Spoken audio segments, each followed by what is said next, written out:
it's Christine, and I have some tips for teaching and surviving foreign language on a cart. Quick tips for teaching and surviving foreign language on a cart. So, first tip, and I have a lot of these, there's 10. First tip is make target culture passports to use as a notebook. Keep in the classroom. No missing work, no worksheets, ever. So sometimes I have lost my favorite worksheet, or I find it later when it's too late.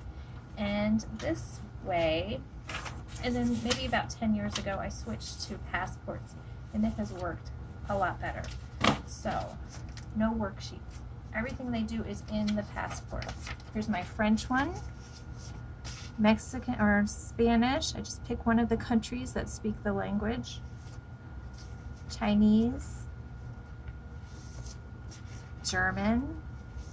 So, and again, just pick one of the countries. There's a lot of French-speaking countries, there's a lot of Spanish-speaking countries, and a couple of German-speaking countries. So just pick one and explain to them why you picked it.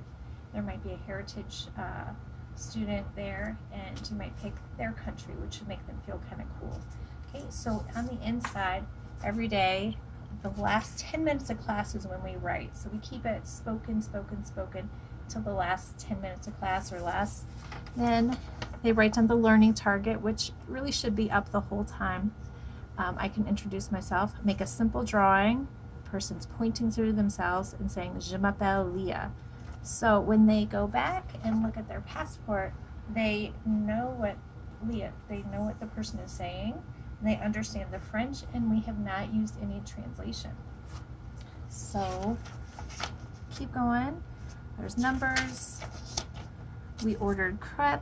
We actually had a fun activity where we made pretend crepes, and there was a shopkeeper and stuff. But then you wrote down une crêpe sucre, s'il vous plaît, or whatever.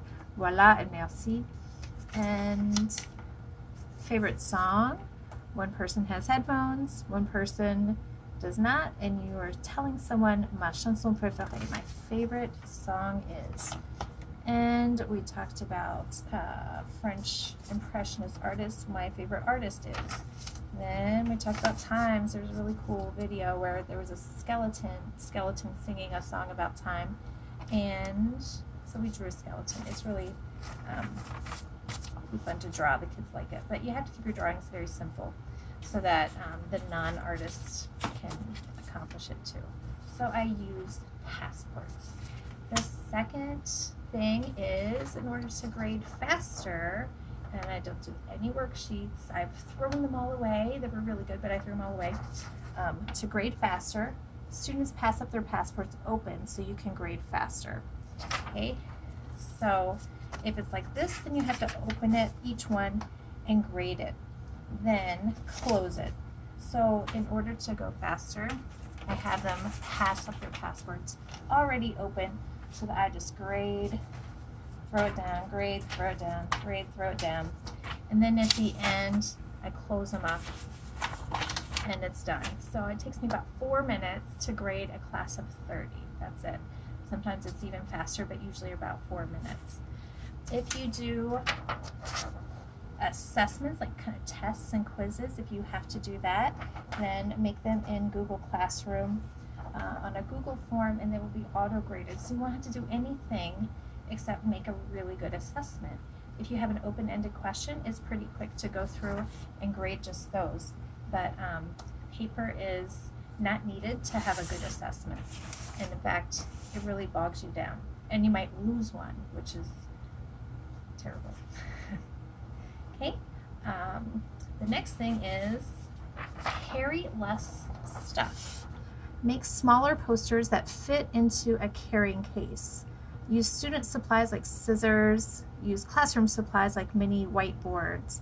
So don't carry around a big set of mini whiteboards. The classroom teachers pretty much have these. If they don't, then buy one set and keep it in the classroom. It's about $11 to get like a big thing of like a big whiteboard sheet at Home Depot and cut it up. So you can spend $11 on each classroom if you need to.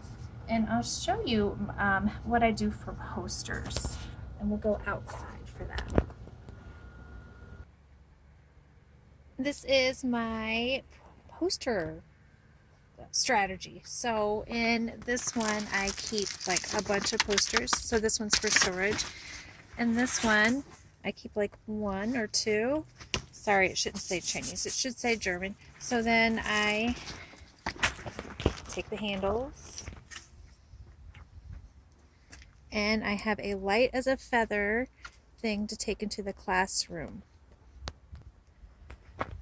Also, if I make props, I try to make them on foam board and make sure that they are small enough to fit inside of my little poster bag. This one I didn't quite get the size right, but I sort of shove it in there anyway. So make sure that you laminate everything. If you need more, if you need like a bigger poster, just make 2 of them and tape them together before you laminate them, and then you can fold them in half. Might have an example of that, but I think you understand what I'm saying. Then when I walk in, it only takes me a second to slap up my posters. Ta-da! And if you really need more board space, you can cover up the teacher's writing so that you preserve yourself a little board space.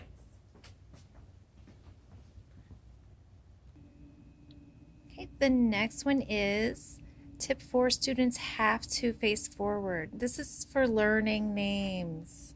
Students have to face forward, say their names often. Say muy bien, Summer, muy bien, Daisy, excellent, Connor. So use their names often when you praise them, when you call on them. So once you learn a couple names, that's to solidify that. Use magnets on the desk if the teacher will let you. And I'll show you what that looks like. Oh, but back to students have to face forward. So this setup is pretty good, but I've been in some classrooms where literally some students are facing away from the teacher the whole time, and they're expected to just kind of turn around. So I make them turn their entire chair around at the beginning, or I ask that row to come sit on the carpet so that no one is facing back. If someone is facing back, they're not going to pay attention, and also you won't learn their name because you don't see their face.